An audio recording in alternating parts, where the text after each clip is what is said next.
भाई माने मो कथा टिके ध्यान करके सुन आज कौन ହେଇଛି आम नवीन बाबू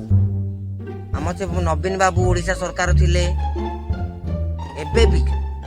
से माने गोटे आज कहले कहिचंती पिला मानकू 5 वर्ष को 10 लाख टंका देबे 10 लाख तो मु सुनी कि ना पूरा खुश मते मिली होबे 10 लाख 5 वर्ष रे हाउ महिला मानकू जे सुभद्रा टंका से 5 वर्ष को मिलियो केते 50,000 टंका कि आमे तो 10 लाख टंका मिलिबो से 10 लाख नहीं गिरी घर बनेबा आउ गाड़ी किणवा सब किछि करबा 10 लाख टका कमेबा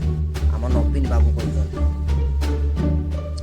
कौ योजना मु आउ गोटे वीडियो आपण मानकू कहबी वीडियो को शेयर करो सब्सक्राइब करो कमेंट करो लाइक करो ठीक अच्छे नमस्कार।